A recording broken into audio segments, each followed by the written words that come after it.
Hey folks, BlackCross here, and welcome back to another review, guys. And I want to introduce a game where basically it was the last game of 2021 that I played. So in today's review, the first review for 2022, but the last game for 2021, was World of Final Fantasy. I finally got to play this at last.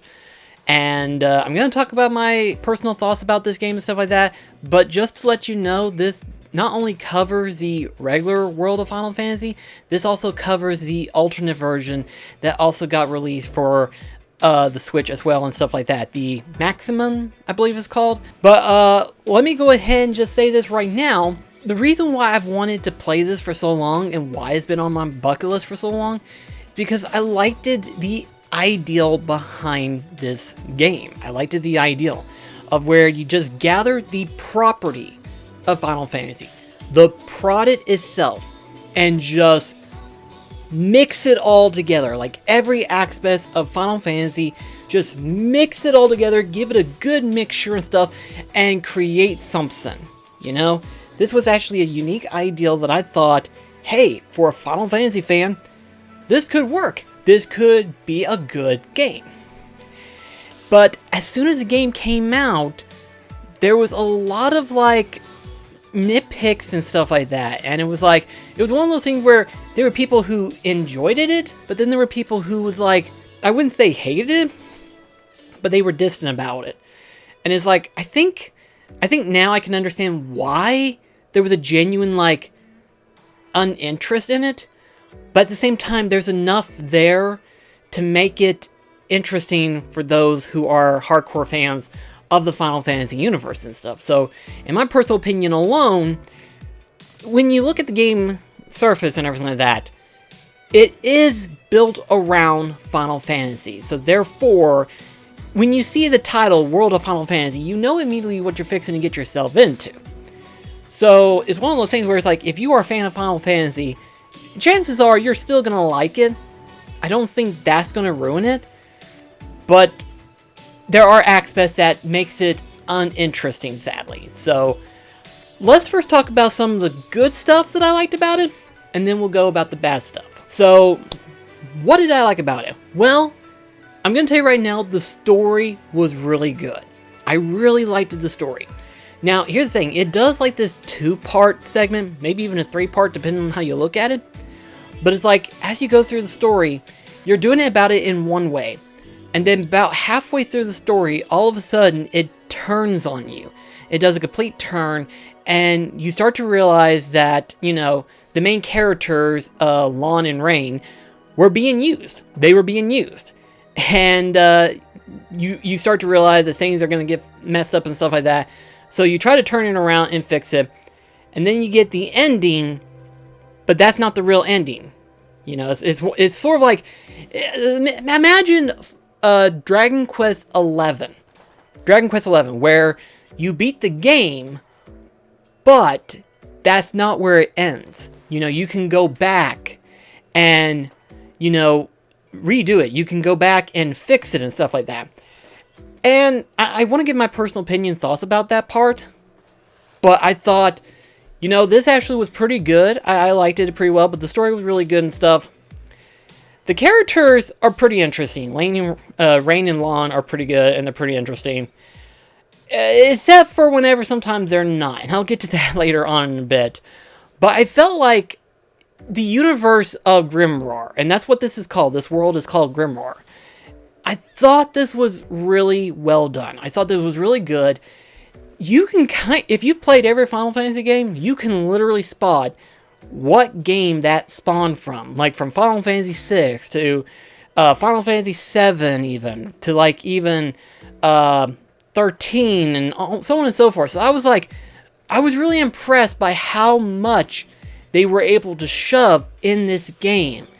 And it worked. That's the weird thing. You know, most time whenever you try to shove a property, especially at the time of this release, it was like 30-year anniversary of Final Fantasy at the time. So you're thinking about 30 years of content, 30 years of potential stuff to add and everything like that. It's a bit overwhelming, admittedly.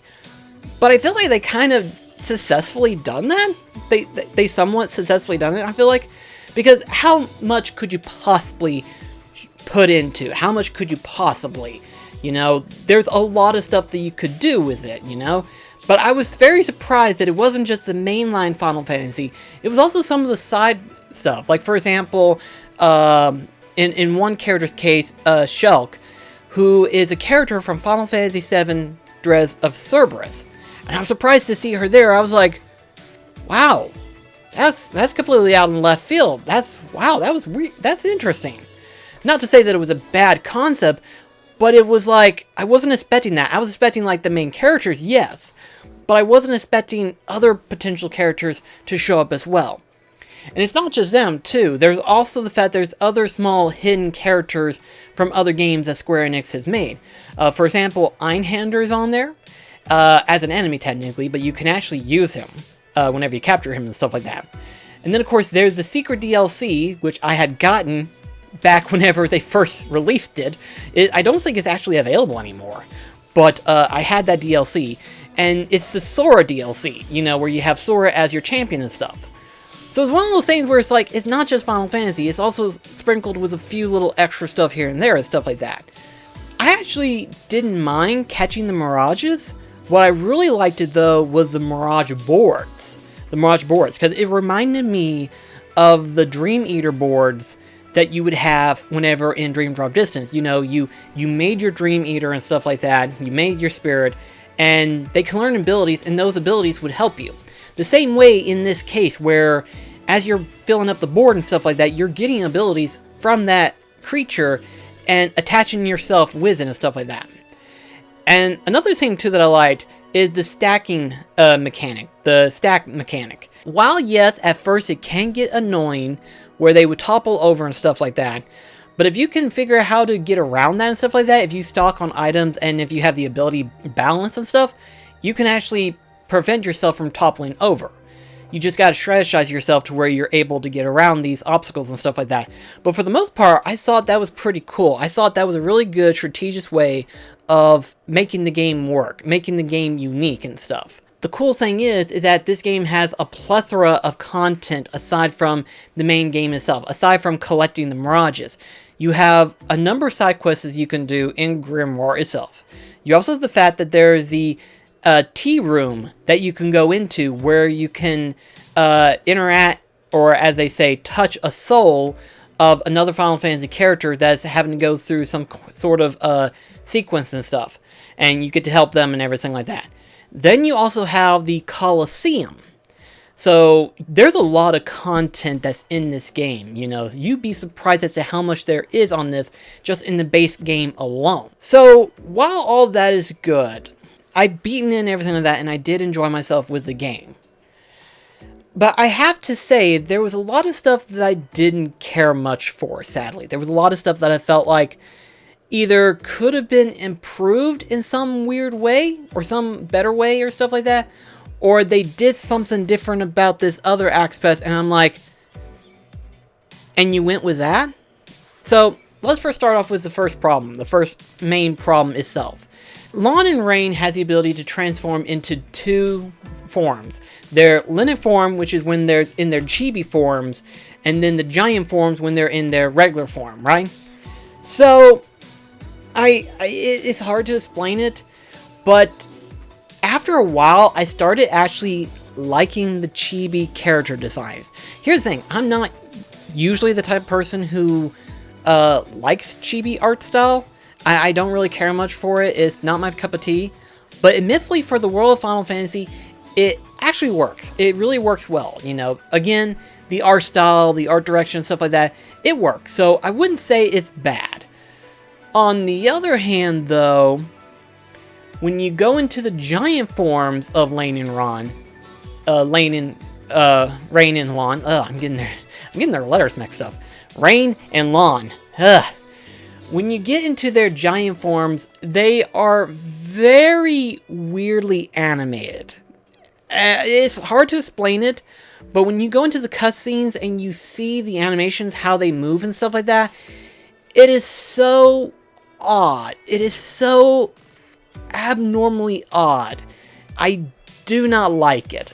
In fact, I got to a point where by the time I finally had my second large Mirage, I just had the twins stay in their Linux forms, their chibi forms, rather than their giant forms, because, again, the animation is so weird when they're in their giant forms. And I just really did not like it. I really did not like their giant forms. It's kind of ugly, the way they move, especially when you look at the two, because when they're in their Linux forms, they're moving uber fast. They're moving like almost, it felt like literally like 60, 80 miles an hour, it seems like. They're moving super fast. It's insane. It's almost as if like they had running shoes equipped with them or something like that. But then they're in the giant forms, and they feel like they're walking on sludge. Like they're just like, it's just, their animation was so weird, in my personal opinion. I just felt like that was weird. At first, I thought to myself that, you know, the main characters, Rain and Lon, the twins, I thought I would like them. Sometimes they're a little bit annoying. Lon, especially, he is a sack of bricks. Okay? He is a sack of bricks, and each brick contains a pun. Holy crap, if you hate puns, don't play this game, because they will shower you in puns. Even Rain is like, oh, please, someone shoot me. It's one of those things where it's just like, half the time it works, but then the other half the time I'm like, oh, God, did you just, oh, please, shut them up. I was getting so annoyed by their dialogue half the time and stuff like that. And it wasn't even the main story. It was just, you know, the walking process. You know, when they ever get to a certain point, they start talking and stuff like that. And I'm just like, oh, please shut him up. Please shut him up. Please shut him up. Again, not to be mean about it, but I mean, oh gosh, half the time it was just kind of annoying, I felt like. The other thing that I did not like, the combat. So, let me explain about the combat. It's turn-based, right? It's turn-based. It is slow. Oh my gosh. It is so flippin' slow. I hate this combat mechanic. I hate it. If there was anybody who hated turn-based, let them play this and then give them a better version of turn-based, because I guarantee you they would hate World of Final Fantasy even more than the base Final Fantasy turn-based mechanic. It is that bad. It's just so slow. You are always on fast forward every single second, because if you turn that off for any moment of time, you're just going to be waiting. You're just going to be like, when are we going to get there? When are we going to get there? It's just, oh my gosh. It's one of those things where it's like, there are certain games where it doesn't bother you and it's okay. But then there are other games where the process of having to do the combat and stuff like that, it is so slow, and it's just like, oh my gosh, oh gosh. But I got to a point to where I was like, you know, I switched it from wait to semi-active and then full active just to see what the difference was. And the difference is that difficulty, because if you switched it to semi-auto to active and whatever, is that depending on how things go, how the flow of battle goes, you could be at an extremely disadvantage, because, you know, you're thinking of the ability and stuff like that. All of a sudden, the opponent is already ready to pounce on you. Like, full-on Buster Destroyer type thing or whatever. And it's like, okay, so note to self, keep it on wait at all times, and maybe I won't have a hard of a time. But it's like, technically, the game isn't really that hard. There were some people that actually made the comment of, like, the regular enemies are too easy, but the bosses are way too hard. I feel like, yes, the enemies are too easy. The bosses are not as hard as they feel. I mean, you can get quite enough experience to where you can be like, yeah, this isn't hard, this isn't difficult, I could easily get through this with no problem. And it definitely depends on how you go through about the way of battle. So if you can get through battle relatively well, you can do fine. But again, I hate how that little bar thing is, you know, where they have like the two sides and stuff like that. I hate it. I would rather have a Final Fantasy X style turn-based, because at least you knew who was fixing to come up, and you could follow that and just go with, okay, boss is fixing to come after me, so I need to prepare myself and stuff like that, you know? doing that would be better, but instead you got this slow ass moving thing where you gotta have fast forward all the time. Another annoying thing that I hated was the blank space. So in the Mirage Boards, you can encounter spots where it's a blank space. You can put seeds in there, ability seeds, and you will gain abilities that will help you in combat and stuff. And some of these are either resistance in battle or other spells that you could potentially use in battle and stuff like that. Like, for example, Curaga, so on and so forth and stuff. So I thought that was interesting, and I really liked that. However, though, just because you can put something in does not mean it could be changed out.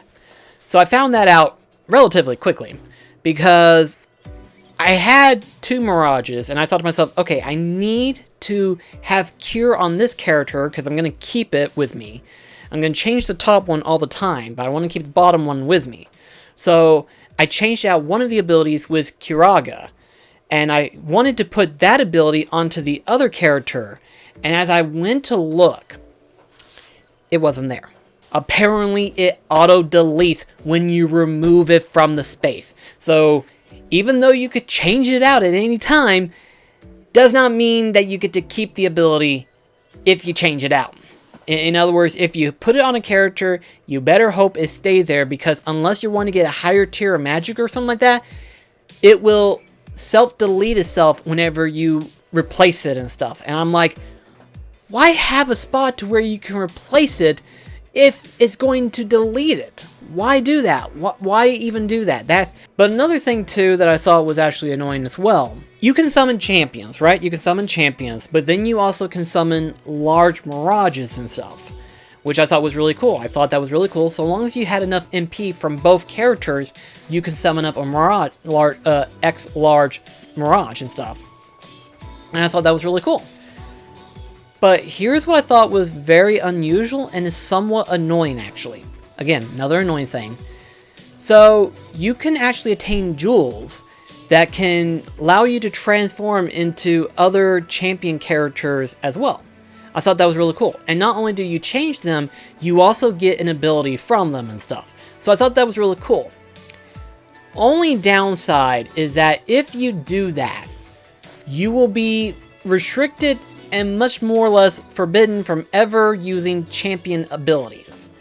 What I mean is that you have your normal 3 champions that you can use through battle, so long as you build up enough, I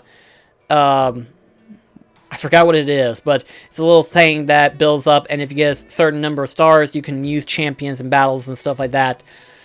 But if you have a champion jewel equipped to your character, you will not be able to use any of the 3 champions that you have equipped with you during battle and stuff. And I thought, I mean, it makes sense, but at the same time, why do that? Another thing too that I did not like as well was that the majority of the champions was all single target. The majority of the damage one, rather. There was like one other character that wasn't a DLC character. Let that be for the record. That wasn't a DLC character that could attack all enemies. And that was Snow. Every other character was single target. And I'm like, isn't there a little bit more variety? I mean, yes, they have elemental damage and stuff like that, so that definitely is a plus. But at the same time, give me a little bit more variety, you know? I want to use this on a horde of enemies that could potentially kill me. Why is it only attacking the one? You know, that was weird. Again, back to the whole jewels things and stuff like that, because your main characters actually can equip abilities on themselves so long as they have the space to where they can use different abilities and stuff. And again, it kind of goes along the same lines as the blank space, except you can interchange them rather than it being deleted and stuff like that. Which, again, is also weird too, considering in the Mirage board, if you change the ability, the one that you're changing it out from gets deleted. Whereas if the main characters switch their jewels abilities and stuff like that, you can still interchange them and stuff, which I thought was weird. But yeah, if you switch into the champion jewels and stuff like that, you won't use the champion's summons and stuff. So that was very annoying. This game isn't really grindy, but the encounter rate is so low. I mean, we are talking so low that you can get through an entire area, a pretty big area, mind you, an entire area, and only have at most one, depending, maybe two encounters. Now, record, you can eventually get a jewel ability that increases this encounter rate, but again, just the normal encounter rate itself is so long. The encounters between two different enemies is so haphazardly long. It's like, okay, this isn't really random encounter. This is just encounter and just roam around for like what feels like a minute or two. And that's a very long time to wait. I'm like, oh my gosh, no wonder it feels grindy. It's not so much battling the enemies and stuff, it's the amount of time that you would have to wait until the next potential fight. And it's like, oh my gosh. It's just all the things that you would not want to do in a Final Fantasy game, this one did it. And it's like, oh my gosh, why would you do this? Why would you do this? Why would you do this? Why? Why? But another thing too that I find somewhat annoying as well is the fact that, so you can go to the Coliseum, right? You have a number of side quests that you can do and stuff like that. You have the normal side quests, then you have the tea room side quests where you interact with the different champions and stuff to help them in battle and stuff. And then you got the Coliseum. I think I know why, but I still want to know why. Because the Coliseum is the only one where you don't earn experience. You can still earn guild, you earn items, and you can catch the mirages. But you don't earn experience. And I'm just looking at this and I'm like, why is the Coliseum the only one where I don't get experience?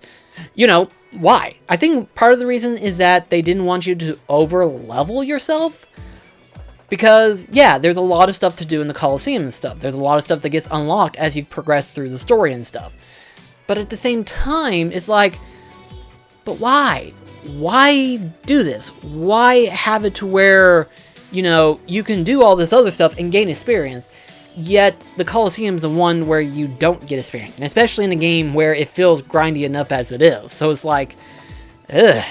Again, the whole process and stuff like that, the main game itself is fine, but all the little stuff and everything like that, it adds up. It adds up. So it's one of those things where it's hard to recommend this game unless you are a true full-on Final Fantasy fan. If you're a Final Fantasy fan, chances are you would enjoy this game. You would. In fact, I would recommend this to anyone who is a Final Fantasy fan.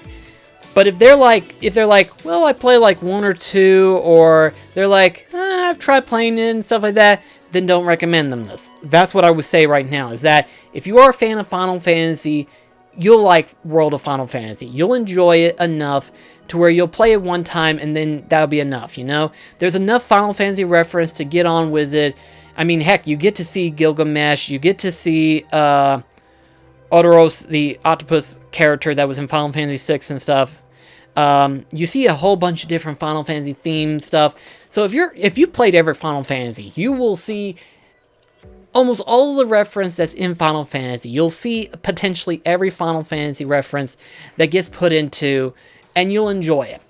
Because I enjoyed it. Again, I enjoyed the experience. I loved the world that it created. I liked the combat to a certain degree. I liked the characters to a certain degree.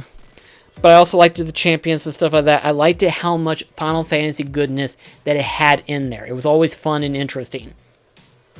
But again, it's hard to recommend this to the everyday person, which is why, and I hate to say this, but I'm going to give World of Final Fantasy a 3 out of 5, maybe even a 2 out of 5. Again, it's hard to actually say if this is really that good. I did enjoy myself. I did enjoy it. And so long as I had the fast forward mechanic, I can get through battle relatively just fine. It's just there's a lot of stuff that goes on with this game that I felt like they could have done better. And instead they went with another direction. And it was like, okay, need some work out of this. But for the most part, it was alright. So, again, hard to recommend this game. But at the same time, if you are a full-on Final Fantasy fan, I would say there's enough in there for you to enjoy it. I think you would enjoy it to a certain degree. But for the everyday gamer and stuff like that, for those that aren't Final Fantasy fans, and especially for those that aren't fans of turn-based, I would not recommend this game because of all of that. So just to let you know. Well, anyway guys, that's going to be it for this review. Thank you so much for watching, and I shall see you in the next video. This is BlackCross signing off. Catch you guys later. Let's get this started, kids.